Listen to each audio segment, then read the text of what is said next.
봉독하겠습니다. 아가 2장 8절에서 17절, 구약성경 962면입니다.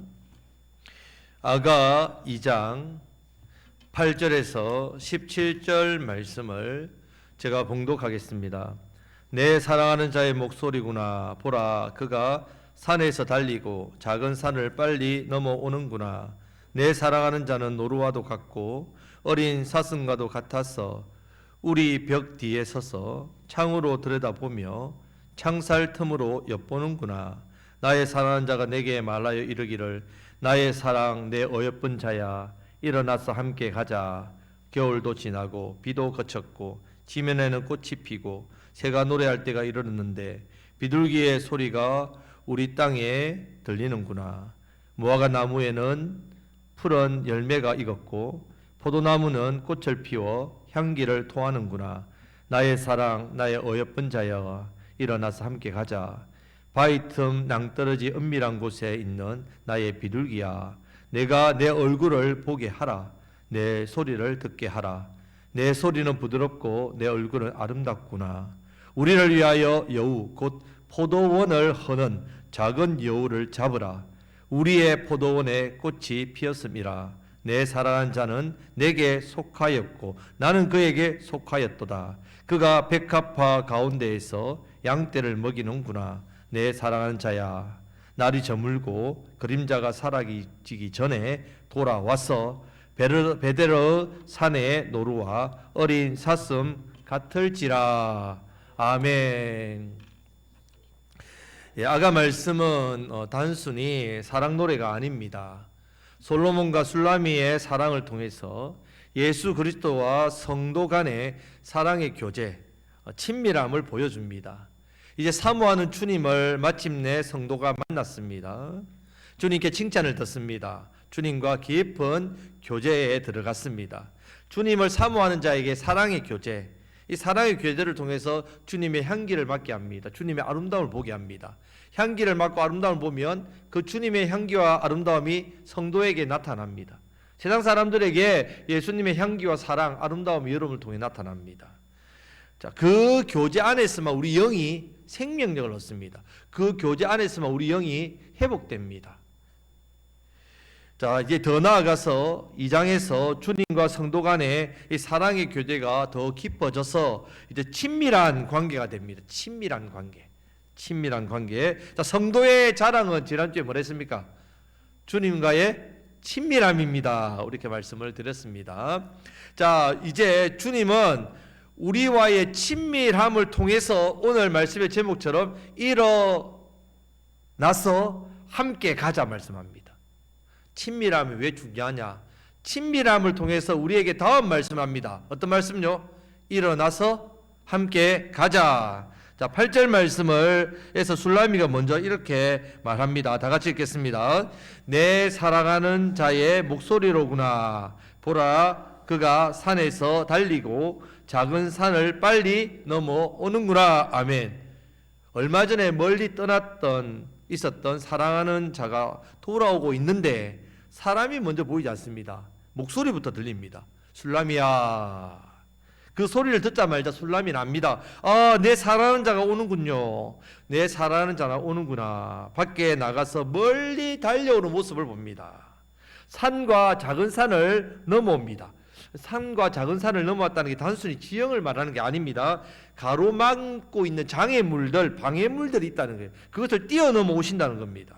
그 모든 것을 뛰어넘어서 사랑하는 자가 나에게 달려옵니다. 이런 뜻입니다. 왜 급히 달려오느냐? 아주 급하게 달려옵니다. 빨리 오니까 급하게. 왜 급히 달려오느냐 하면 아가 6장 8절 말씀을 보면요, 솔로몬에게는 왕후가 60명이고 비빈이 80명이고 시녀가 무수하게 많다라고 했습니다. 솔로몬 주변에는 많은 여인이 있었습니다. 그에 비하면 술라미는 이름 없는 그냥 시골 여자에 불과합니다. 이런 여자에게 솔로몬이 달려온다는 말입니다. 이것은 조건을 따지지 않는 사랑을 의미합니다. 영적으로 주님께서 연약한 성도를 향해서 달려오시는 모습을 우리에게 보여주는 그런 모습이기도 합니다.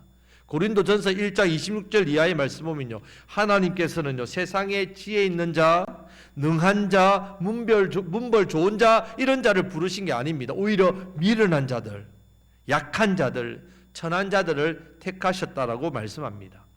12제자 어떻습니까? 예수님 12제자 그 사람들 대단한 사람들입니까?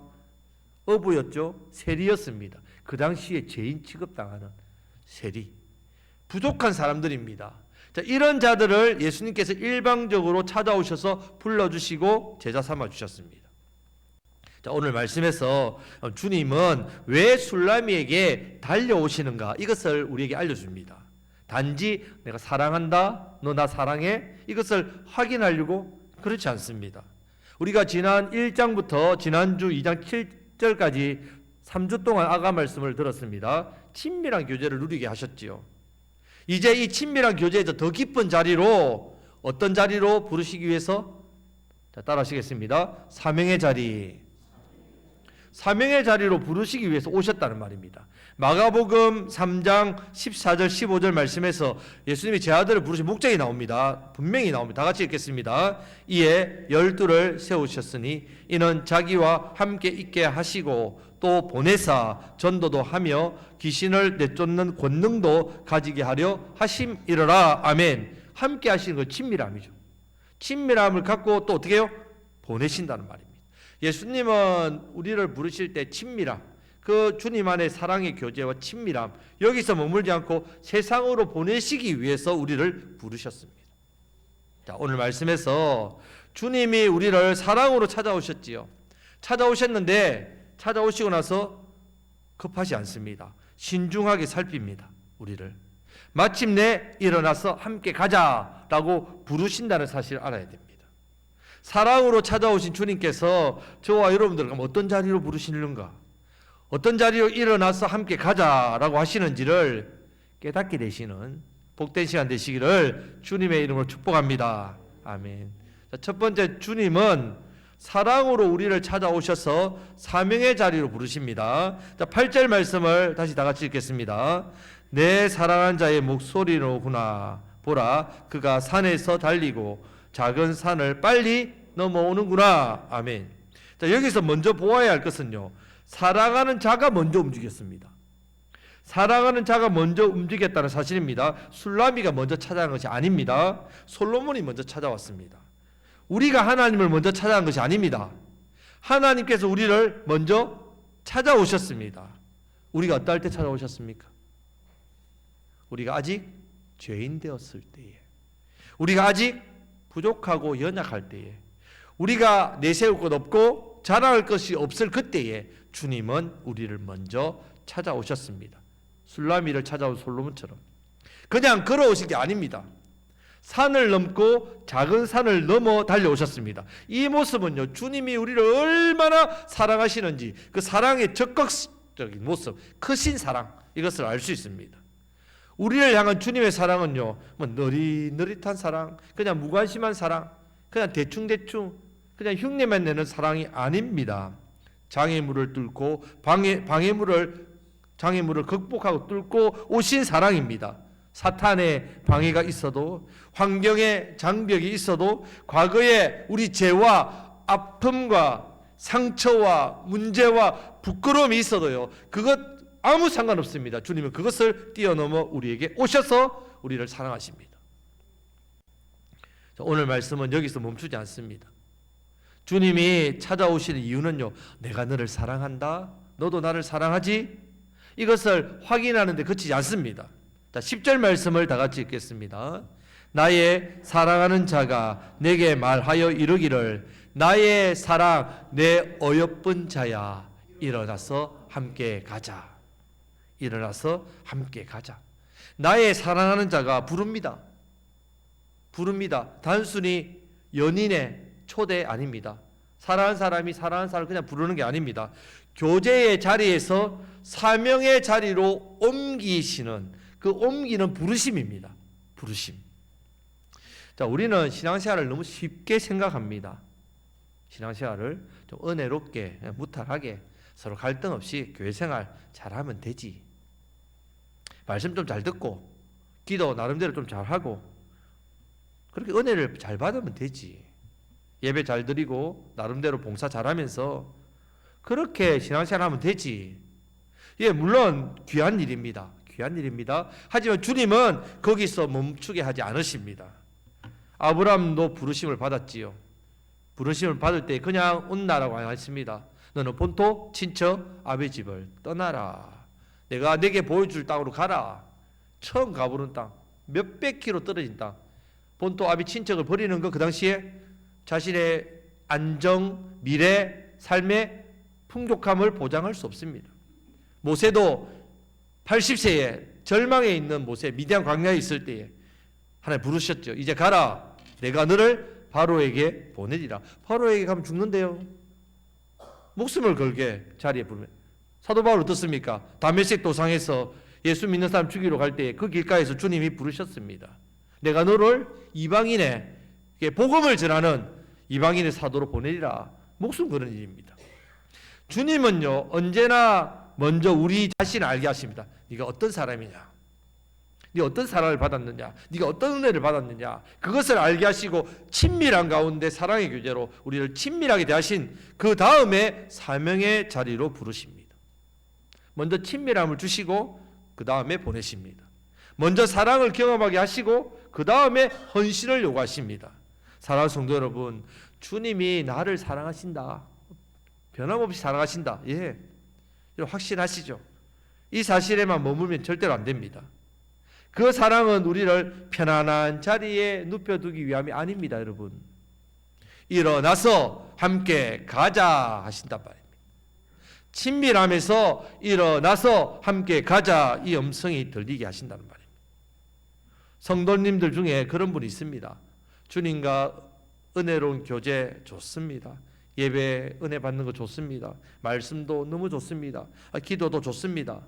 주님이 이제 일어나서 함께 가자 하실 때는 좀 부담스러운데요. 주님의 부르심은 여러분 부담을 주기 위한 부르심이 아닙니다. 사랑의 관계를 친밀함을 더 깊이 누리게 하시기 위한 부르심인데, 주님은 우리를 일꾼으로 사용하시기 위해서, 어떤 도구로 사용하기 위해서 우리를 부르신 게 아닙니다. 우리와 함께 가기 위해서 부릅니다. 일어나서 가라. 일어나서 가. 이것이 아니라 일어나서 어떻게 해요? 함께 가자라고 하신다면 함께. 우리 주님의 부르심은요 함께 하심이란 말입니다. 함께 이 복된 사명을 누려보자. 함께 이 복된 은혜를 나누어 보자. 함께 이 하나님의 놀라운 역사를 경험해 보자. 그 자리로 부르신단 말입니다. 일어나서 함께 가시기를 주님의 이름으로 축복합니다. 아멘. 자, 두 번째, 주님은 우리의 응답을 신중히 기다리며 살피십니다. 기다리고 살핍니다. 자, 9절 말씀을 보면 분위기가 좀 다릅니다. 다 같이 읽겠습니다. 내 사랑하는 자는 노루와도 같고 어린 사슴과도 같아서 우리 벽 뒤에 서서 창으로 들여다보며 창살 틈으로 엿보는구나. 아멘. 8절에서는요 산을 넘고 달려오셨는데, 그런데 9절에서는요 가까이 와서는 어떻게 합니까? 우리 벽 뒤에 서 있습니다. 그리고 창 틈 사이로 어떻게 해요? 안에 엿보고 있습니다. 멀리서는 급히 달려오셨는데 가까이 와서는 이렇게 조심스러운 이유가 뭐겠습니까? 그 이유는 단 한 가지입니다. 사랑하기 때문입니다. 우리를 사랑하기 때문에. 주님은요 우리를 억지로 끌고 가지 않습니다. 억지로. 주님은 우리를 향해 막무가내로 밀어붙이지 않습니다. 자, 일어나 함께 가자. 내 이렇게 멀리서 달려왔다. 장애물을 뛰어넘고 왔는데 누워있으면 어떡해? 손을 잡고 그냥 억지로 끄는 분이 아니란 말입니다. 사명의 자리로 부르실 때에 예의 없게 강제로 끌고 가지 않습니다. 고린도전서 13장 4절 이하의 말씀 보면요 사랑장이죠.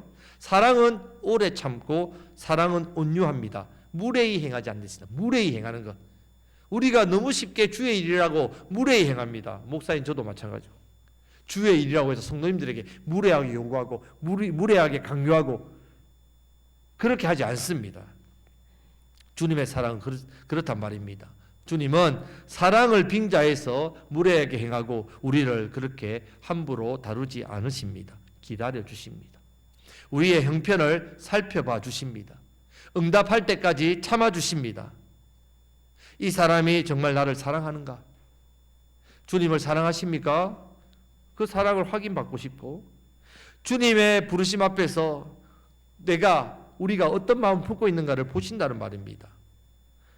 그 부르심 앞에 우리가 대가를 치를 마음이 있는지를 그 마음부터 우리 주님은 살펴주십니다. 하나님 우리를 살피시는 분이에요. 저와 여러분들의 마음을 살피고 형편을 살피는 분입니다. 자, 사라의 여종 아브라함의 아기를 임신하고 쫓겨나지요. 함부로 하다가 주인한테 막 대들다가 쫓겨납니다. 하갈 광야에서 이제 죽을 시기가 됐을 때에 그때 하나님께서 찾아오시죠. 그리고 주인에게 돌아가서 복종해라. 그때에 하나님께서 자신을 감찰하셨다. 지켜보고 계셨구나. 그래서 그 장소의 이름을 브엘라 헤로이라 했단 말이에요. 감찰하시는 하나님. 시편 139편에 보면요, 다윗은 이렇게 표현합니다. 주께서 나를 살펴보셨으므로 나를 아시나이다. 자, 하나님께서는요, 우리의 말만 들으시는 게 아닙니다. 우리의 숨은 마음도 아셔요. 감찰합니다. 우리의 망설임도 아시고 우리의 두려움도 아십니다. 우리의 계산도 다 합니다. 내가 이렇게 함께 가면 이런 일, 이런 어려움, 내 마음이 상태 이런데, 여러분 다 아신다는 말입니다. 여러분, 술라미가 주님을 사랑하지 않는 것이 아닙니다. 주님을 싫어하는 것도 아닙니다. 다만 함께 일어나서 함께 가는 일, 이 사명의 자리로 나아가는 것이 두렵고 부담스러운 거예요. 이 마음이. 우리는 어떻습니까, 여러분? 술라미의 마음처럼 우리도 그렇지 않습니까? 은혜 받는 자리 좋습니다. 사과나무 그늘에 앉은 것, 우리 아가스 말씀에 이 은혜의 자리 좋습니다. 말씀 듣고 찬양 드리고 기도하는 것, 이 자리 너무너무 좋습니다. 주님이 이제 너도 섬겨라, 헌신하라, 책임져라, 복음을 전해라, 양떼를 돌봐라, 대가를 지불하라 말씀하시며 갑자기 마음이 무거워지죠. 무거워집니다. 주님, 아직 저는요 부족한데요. 아니, 저 같은 사람이 어떻게 그 일을 할 수 있겠습니까? 좀 더 준비되면 하겠습니다. 은혜는 좋지만 사명은 부담스럽습니다. 목사님, 저도 마찬가지입니다. 그런 마음이 들 때가 참 많습니다. 많습니다. 사도 바울을 보면요, 사도행전 20장에서 보면 예루살렘으로 가려고 합니다. 가면 환난과 결박이 있다는 거 알았습니다. 성도들이 다 말립니다. 못 가게 합니다.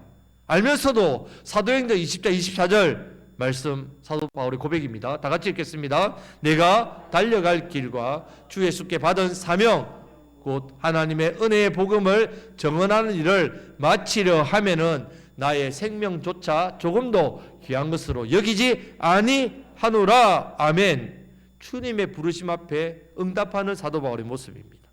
주님은 이런 응답을 기다리시는 거예요. 이런 응답을 기다립니다. 우리가 이런 마음이 없는데 억지로 못 간다는 말입니다. 우리 주님은 우리의 마음을 어떻게 해요?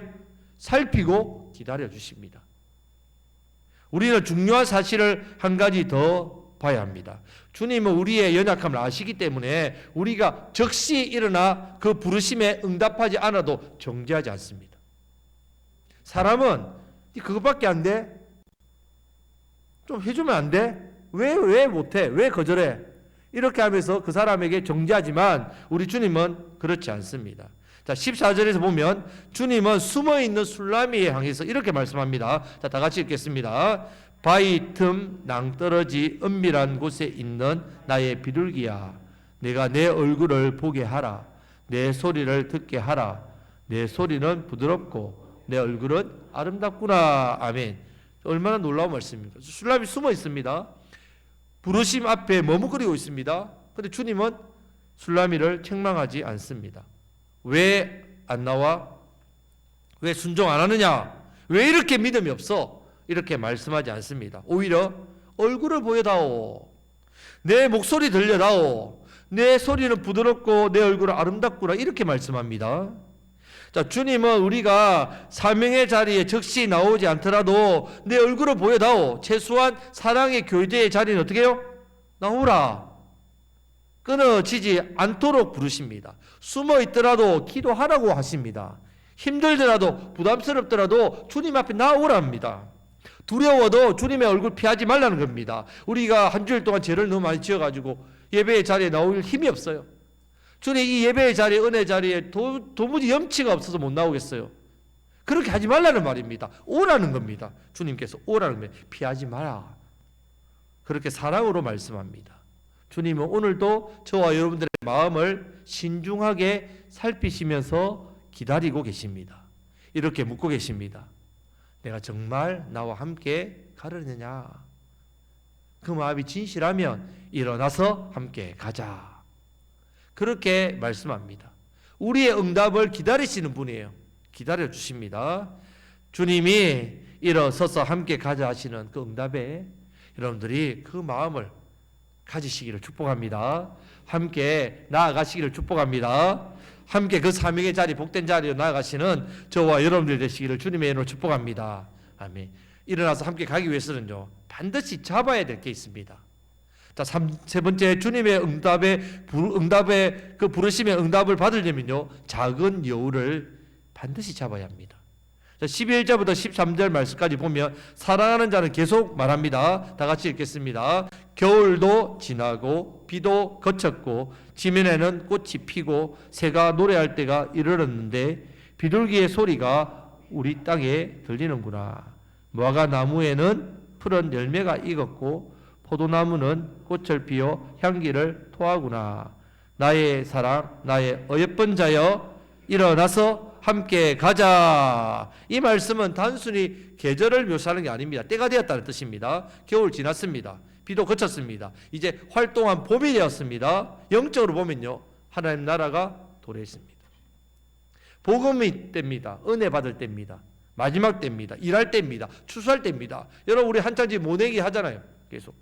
지금 안 하면 언제 합니까? 못합니다. 때가 있다는 말입니다. 지금 우리가 할 때란 말. 지금 우리가 움츠리고 있을 때가 아닙니다. 나아가야 될 때입니다. 우리 곡성지역에 여러분 그 영혼들을 품고 기도하고 나아가야 될 때죠. 기다릴 때가 아닙니다.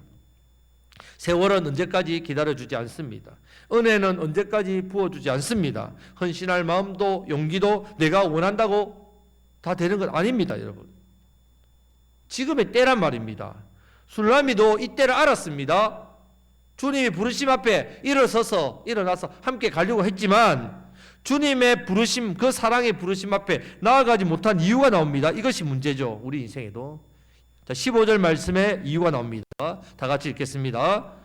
우리를 위하여 여우 곧 포도원을 허는 작은 여우를 잡으라. 우리의 포도원에 꽃이 피었음이니라. 자, 포도원을 망치는 것이 나옵니다.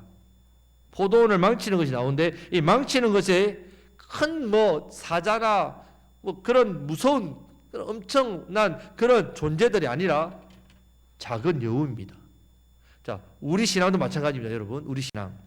사명의 자리로 나아가지 못하게 만드는 것은요, 대단히 큰 사건 하나 그런 것들이 아닙니다. 정말 작은 문제. 작고 해결되지 않는 그런 작지만 해결되지 않는 그런 문제들. 우리 보기에. 하지만 하나님 보실 때는 큰 거죠. 끊지 못하는 죄. 고쳐지지 않는 옛 성품. 은근히 붙잡고 있는 세상의 어떤 사랑들 있지 않습니까? 내가 세상에 좋아하는 것들. 자존심도 마찬가지입니다. 어떠다 게으름도 마찬가지입니다. 상처가 있습니다. 과거의 상처. 또 혈기들, 내 참지 못하는 혈기들, 엄난함들, 물질 추구하고 욕심 부리는 것, 인정받고 싶어하는 마음들, 주장하려고 하는 마음들, 아니란 태도, 두려움들 있죠. 또 열등감이 있습니다. 사람들과 비해 열등감, 또 시기하는 마음, 이런 많은 것들이, 이런 작은 여우들이 우리의 포도원을 망치고 허뭅니다. 겉으로 보기엔 괜찮아 보여도요, 포도원 안에서는 이미 핀 꽃이 있습니다. 그 꽃을 따버리면 어떻게 되겠습니까? 그 꽃을 뭉개뜨리면 어떻게 되겠습니까? 열매를 맺지 못하죠. 술라미가 사명의 자리로 일어서서 함께 가지 못하는 이유가 주님을 사랑하지 않는 마음, 사랑이 없어서가 아닙니다. 작은 여우를 아직 못 잡았기 때문입니다. 못 잡았기 때문에. 그것이 부담감을 만들고 두려움을 만들고 결국 헌신을 미루게 합니다. 주님은 오늘 우리에게도 말씀합니다. 작은 여우를 잡으라. 따라 하시겠습니다. 작은 여우를 잡아라. 여러분들이 사명의 자리로 나가지 못하게 만드는 것, 내 안에 해결되지 못하는 것들 그냥 두면 안 됩니다. 사명의 걸림돌이 되는 것은 내가 붙들리는 채로 그냥 앞으로 나갈 수 없다는 말입니다. 자, 16절 말씀에서 매우 중요한 영적인 결과를 보여줍니다. 자, 다 같이 읽겠습니다. 내 사랑하는 자는 내게 속하였고 나는 그에게 속하였도다. 그가 백합화 가운데서 양떼를 먹이는구나. 아멘. 자, 이 말씀은요, 작은 여우 때문에 주님의 부르심 앞에 나아가지 못한다 해도 주님과의 관계는 깨지지 않습니다. 속행 관계는 영원토록 깨어지지 않습니다. 주님과 성도의 관계는 절대로 깨어지지 않습니다. 주님이 우리를 향하신 사랑은 절대로 변하지 않습니다. 자, 여러분, 이 시간 이 말씀 앞에서 내가 함께 가지 못하는데, 일어서서 함께 나가지 못하는데, 그런 마음 때문에 여러분들이 주님과 내 사이 관계까지 깨어지는 게 아닌가, 이런 진리까지 흔들리면 안 됩니다. 절대로 끊어지지 않습니다. 문제는요, 16절 하반절 말씀입니다. 그가 백합화 가운데에서 양떼를 먹이는구나. 이것이 문제입니다. 주님 어디 계십니까 지금? 예전처럼 내 곁에 계신 게 아닙니다. 다른 곳에서 양떼를 먹이고 계시단 말입니다. 여러분, 사명은요, 은혜는 우리에게 주어진 은혜와 사명을 우리가 거부하면 그 사명과 은혜가 없어지는 게 아닙니다. 어떻게 된다고요? 옮겨집니다. 우리 교회가 지역을 살리는 교회, 지역교회를 섬기는 교회의 사명을 무시하면 이 사명이 없어지는 게 아닙니다. 어떻게 된다고요? 다른 데로 옮겨집니다. 여러분들에게 주시는 은혜가 있습니다. 복이 있습니다. 내게 주신 사명 거절하면 하나님과 우리 관계 깨어진 게 아닙니다. 그 사명을 통해 주시는 은혜와 복이 어떻게 해요? 옮겨집니다. 주님이 우리를 향한 사랑은 절대로 변하지 않습니다. 우리와 함께 양떼를 먹이는 일을 하지 않으신단 말이에요. 양 돌보는 일의 기쁨, 양을 키워서 받게 되는 풍성한 은혜는요, 우리는 절대로 누릴 수 없습니다. 이제 17절 말씀에 이 사실을 알고 술라미는 뒤늦게 외칩니다. 다 같이 읽겠습니다. 내 사랑하는 자야, 날이 저물고 그림자가 사라지기 전에 돌아와서 베데르 산에 노루와 어린 사슴 같을지라. 아멘. 이것은 관계는 남아있지만 친밀감이 멀어진 상태를 말합니다. 주님은 여전히 나의 주님이시지만 내가 부르심에 응답하지 않을 때에 누릴 수 있었던 깊은 주님과 임재, 친밀함, 동행은 다 놓쳐버리는 거예요. 여러분, 신앙의 기쁨과 즐거움이 사라진다는 말입니다. 늘 말씀드리지만 하나님은 공의의 하나님입니다. 공의의 하나님은 절대 공짜로 줄 수 없어요. 공의가 어떻게 공짜가 있습니까?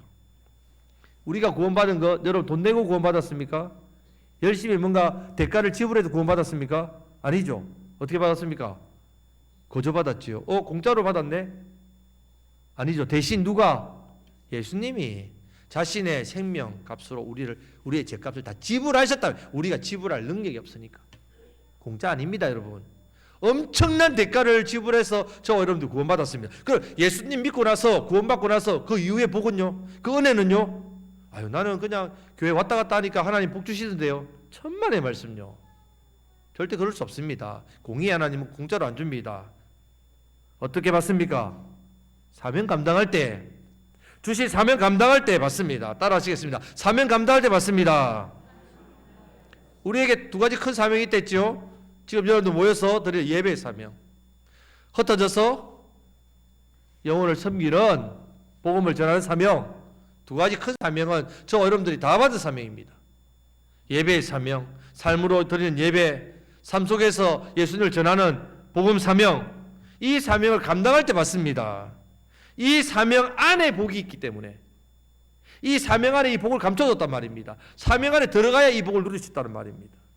주님이 일어서서 함께 가자 하실 때에 이 부르심에 응답해서 주신 사명 잘 감당하심으로 우리 주님 안에서 있는 이 사명 안에 있는 이 은혜와 복을 누리시기를 주님의 이름으로 축복합니다. 성도 여러분, 두려움과 부담감 때문에 주님의 부르심을 미루지 마십시오. 다 있습니다. 작은 여우 방치하면 안 됩니다. 작으니까 별거 있겠나? 지금 붙잡아야 됩니다. 지금 결단해야 됩니다. 말씀이 들릴 때 작은 여우 잡아야 되는구나. 들릴 때 결단하십시오. 오늘 말씀에서 주님은 사랑으로 우리를 찾아오십니다. 산을 넘고 작은 산을 넘어 우리에게 달려오십니다. 우리를 사랑하시기 때문에 달려옵니다. 주님은 우리를 사명의 자리로 부르시고 우리의 응답을 기다립니다. 억지로 끌고 가지 않습니다. 창틀 틈으로 들여다보시면서 신중하게 살피십니다. 분명히 말씀합니다. 신중하게 살피시면서도 분명히 말씀합니다. 일어나서 함께 가자. 그 부르심에 응답하려면 내 안에 뭐 잡아야 된다고요? 작은 여우를 잡아야 합니다. 이 부르심에 응답하고 순종하려면 내 안에 작은 여우 잡아야 됩니다. 우리 안에 남아있는 이 죄와 옛 성품과 두려움과 잘못된 습관을 처리해야 됩니다. 그래야 포도원을 지키고 주님과 함께 사명의 자리로 갈 수 있습니다. 오늘 주님은 우리에게 묻고 계십니다. 은혜의 자리에만 머물겠느냐? 아니면 일어나서 나와 함께 가겠느냐? 여러분들이 주 중에 하나를 선택하셔야 된다. 성도 여러분, 지금은 영적으로 겨울이 아닙니다. 꽃피는 때입니다. 지금은 새가 노래하는 때입니다. 지금은 주님이 우리를 부르시는 때입니다. 예배당 안에서만 은혜만 구하고 거기에 머물면 안 됩니다, 여러분. 주님이 우리를 두기를 원하시는 곳은 이곳이 아닙니다. 여러분 삶의 현장입니다. 가정에서, 교회에서, 세상의 자리에서, 섬김의 자리에서, 복음의 자리에서 주님 제가 여기 있습니다. 저를 보내주십시오. 그 부르심에 응답하시는 저와 여러분이 되시기를 축복합니다. 주님은 오늘도 저와 여러분들 이렇게 말씀합니다. 나의 사랑, 나의 어여쁜 자야, 일어나서 함께 가자. 우리 옆에 계신 분에게 주님의 음성을 여러분 마음에 통해서 한번 들려주십시오. 나의 사랑, 나의 어여쁜 자여, 일어서서 함께 가자. 일어나서 함께 가자. 네, 감사합니다. 일어나서 함께 가자.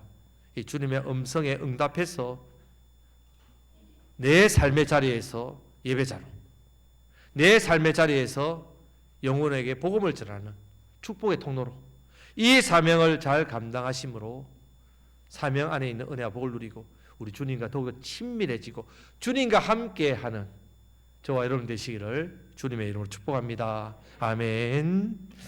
우리가 말씀을 생각하시면서 우리 오늘 예배 때 함께 배웠던